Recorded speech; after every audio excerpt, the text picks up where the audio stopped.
Welcome to the Desk and Room Booking online training for Sandwell and West Birmingham Hospitals Trust. This is one of a series of modules that will take you from being new to the system to being confident in doing whatever functions you need to. This is Module 8. We're going to look at kiosks and touchscreen room displays. We'll cover the way you log on to a kiosk, and we'll use the kiosk to check into a booking. Then we're going to look at the touchscreen room displays.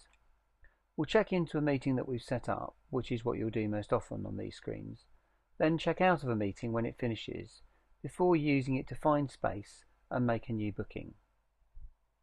So let's start with a kiosk. You'll find kiosks located in the agile working spaces, typically near the entrance. The most common thing people use kiosks for is to log onto the system and then check into the desk booking they've made before they start using that desk, log into a computer or put their laptop on it. The kiosks allow you to use the room and desk booking system in exactly the same way as you'll do on your PC or laptop, and most of that's covered in the other training modules. So as you'd expect, the log-on screen you'll see is exactly the same as the one you'll see everywhere else. The only difference in use is that this PC is already logged on with a special user profile. So to get into the room and desk booking system, we can't use single sign-on, the SSO option here. All I need to do is log on to the system using my normal username and the room booking system password. We expect to extend the system soon so that you'll be able to log on with your username and your trust password. At the time this training course is being completed, this isn't yet live. If you don't know the password, you can get a new one by clicking the New Password option, and this is covered in the Log-On module. Once we log on, because we expected to have a booking already made, we get the check-in reminder. You'll get the same thing when you log on to a PC or a laptop, but this is simply saying there's a booking that's about to start. Do you want to check into it? If I say yes or OK, the check-in process is completed. We don't need to do anything else. But if instead I press cancel, I'll still be taken to the check-in page, and all I need to do is click on the check-in option for the desk or room booking I want to start. So I'm going to press cancel, and that will take us to the check-in page. We can see that I've got two bookings available for check-in, a room booking at the top and then a desk booking. So in order to check in to the first booking, I do exactly the same as I would do on a desktop computer and click the check-in button to start the check-in process. I then click OK to confirm, and this completes the process. The check-in is no longer displayed on the page. We can use kiosks to do any of the processes we normally do on a PC, so I'm not going to go into those here because they're covered elsewhere. The most important thing is that because this is a shared computer and other people need to be able to log on to it too, you need to remember to log out of the desk and room booking system. Not of the computer, just the system. So we just click the log out option at the top of the screen and make sure that you've completed that process. So I click the log out button and I can see that that's completed. So let's move on to the touchscreen room displays. You'll find these displays located where there are clusters of meeting rooms. They'll be showing you the availability of the rooms that they cover. You use your fingers to lightly touch the screen, and that enables you to find more details, change the display, or to make a new booking. We want to make it easy to check into a room that people have booked, or to check out, or to find space in a free room. The most common thing that you'll do is walk up to the screen and simply want to check in using the check-in button that we can see here. Just like any other touchscreen you may be used to, such as a phone or iPad, use your fingers to lightly touch the screen to control it. The screens refresh about every minute, so you may find that they appear to flash partway through something you're doing.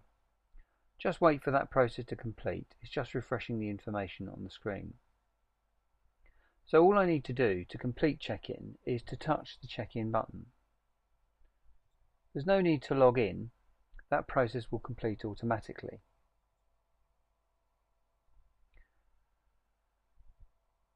We have the check-in successful message, and then all we need to do is press the close button.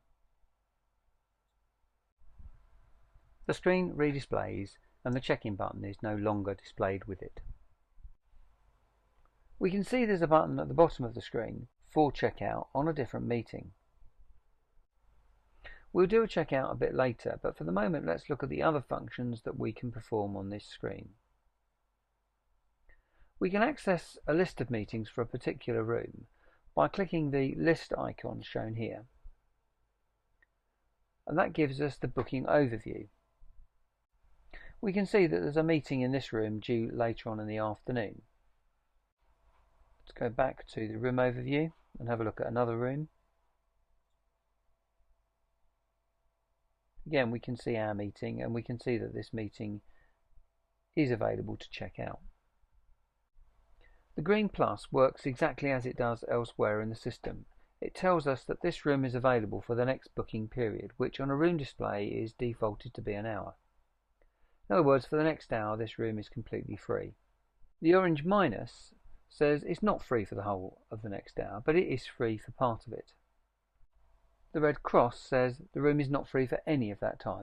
If I want to make a new booking, I can use the display to see where rooms are free. I could click the green plus or the new booking tab to start a new booking. I want to make a booking a bit later on, so I can use the touchscreen to scroll forward and see the later times. Then I touch the screen once at the start time I want to make a booking for, and then again a second time at the end of the period. I press confirm, so I enter my username and password using the keyboard and then press OK. Once that's completed, I'll get an authentication message and be told that the booking has been saved successfully. We press close.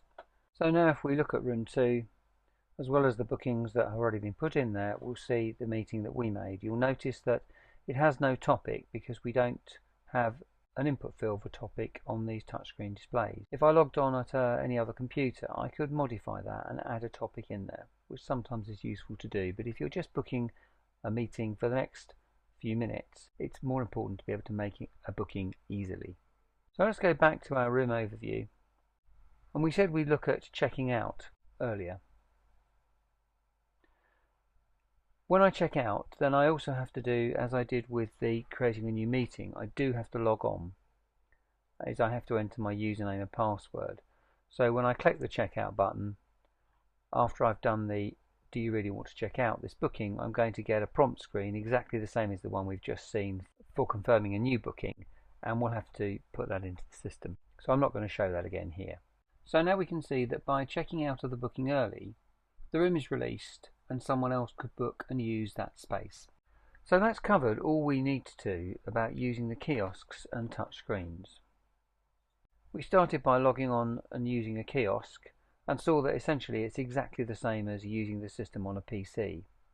Then we looked at the touchscreen room displays, saw how to check into a meeting, how to check out of a meeting, and how to create a new meeting using the room display features. You can find more information about checking in and checking out in the Check In and Check Out module, which you'll see on the list of modules. Please have a look at the list of other modules now and see if there are any subjects that you still need to cover. If you haven't already watched the 2 introductory modules, modules 1 and 2, that cover system concepts and how to log on, then we'd recommend doing so, along with desk booking or room booking, depending on how you expect to use the system. If you make more complex bookings, recurring meetings or book for others, then Module 6, Advanced Booking, will be useful. Finally, if you're responsible for administration of the system, or being an expert user and showing others how to use it, you should find Module 9, the Super User Guide for Administrators, helpful. Thanks for your attention.